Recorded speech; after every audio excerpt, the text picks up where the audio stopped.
as places for people to go and make a lot of money. Rather, they should be used as places where their rights should be determined. So if the infringer, for instance, is found guilty, that should be good enough, because the party will now go and make more money now that the infringement will be out of the way. I think what is important is for the unsatisfactory state of affairs to be put right so that the parties move on.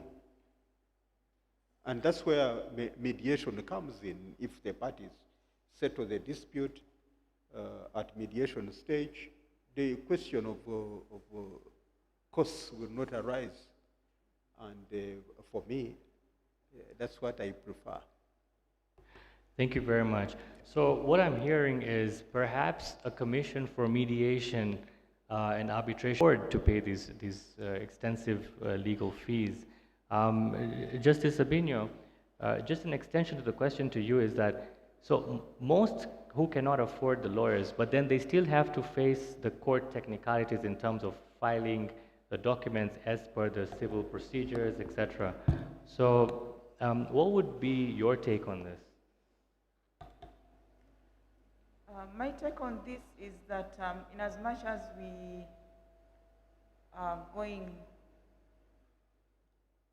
the process of e-filing, there will be a desk that is created for those who cannot afford to do the e-filing, and there will be an officer of the court to assist in the filing process.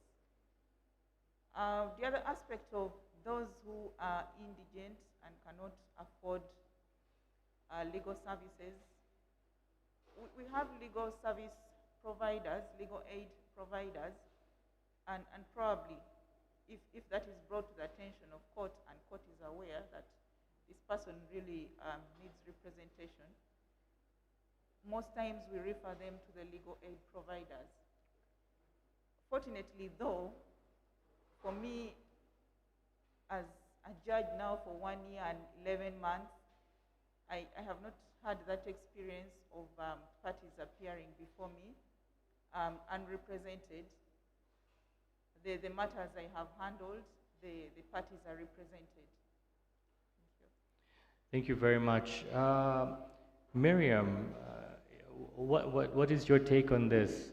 Do people come to you, ask you for favors, assistance, when they cannot afford? And most of these are artists who are very creative and they really feel that they need help.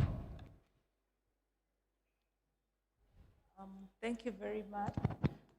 When it comes to prosecution, the issue of cost does not arise because all the prosecutors in-house are employees of the organization, so they draw a salary from the consolidated fund. So the prosecution service is borne by us. It's at our expense. And I had also mentioned that we have an in-house police enforcement unit, and their role is investigative in nature, but they also go out and impound some of these items. They will make a few arrests here and there. That cost is also met by the bureau, so we don't get any support from the complainants. Our only issue is around the cost of destruction, because that is not a cost that we take on. So if the court orders that the goods be destroyed, our expectation is that the cost would be met by the convict. Yes, but we've not had issues of indigents coming to us. Yes, they do come. They cannot afford, but state prosecution is really a free service. It's not paid for. Sure. Thank you so much. I think a lesson that I will definitely take back to Tanzania, and and probably facilitate a dialogue between the Ugandan Registration Service Board and BRELA for Tanzania is on the prosecution side, because for Tanzania it's a bit tedious in the sense that the police is standalone, the judiciary is standalone, BRELA, COSOTA are standalone, and so there's a lot of costs that the person needs to incur. So this is quite comforting that Uganda has a very interesting setup, especially even in judiciary. I think that's very interesting to learn that there'll soon be assistances on e-filing. Alice, if we can hear your thoughts on that, and then we can get questions from the online viewers. So Alice? Usually for us, what we do is we have like a criteria where we provide like pro bono services to justified cases. That's what our firm really does. And of course, not everyone filed, but we have a criteria on which determines which case we take on. The other way we actually intervene is creating awareness among different artists or copyright owners or IP, intellectual property rights owners. We create a lot of awareness by it could be letting people know about pretty much their rights, what they should do, how they should go about the registration process, who they should contact. It makes it actually much easier. You know, when you know, because you always do better.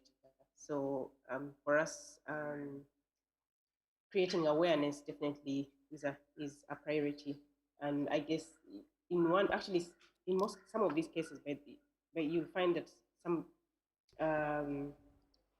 many of these what do you call it, like the owners of these intellectual property rights are able to do some of the steps like themselves or individually. So where they can actually go ahead and take on the few things that they can be able to do, it's also advisable. But I think the easiest way is taking Sure. on those specific artists who are not able to afford on pro bono basis. Thank you. So I think for the lawyers who are viewing this, we always have the notion that legal aid services normally only go towards infringement of human rights. So I think there's a very open avenue for now infringement of intellectual property rights. And so I think we need some more lawyers who can come up and help these people whose intellectual property rights are being infringed, especially the artists who we treasure the most. Any questions from the viewers? Yes, we have about 3 questions. Awesome. So question number 1, I think, is going to best be answered by Miriam or one of the land justices. The first question is, how do we harmonize the multiple remedies available for intellectual property infringement? Because as Miriam said, and I really like this question, you can go to the police, you can go to URSB, you can go to civil court, you can go to criminal court. So how are we going to harmonize all the remedies that are available? Is there a need to realign maybe the legal framework that allows someone to report? Because sometimes when you have very many options available, it can affect the access to justice that you seek. I don't know who's best suited to answer that question, but I really liked it. The second question is... So do you think we can address the question first? Okay, Yeah? okay, by all means. So I think this question is best responded by the justices on board, since I think Miriam also addressed that as a challenge. So maybe I'll start with Justice Pomwine. For me, I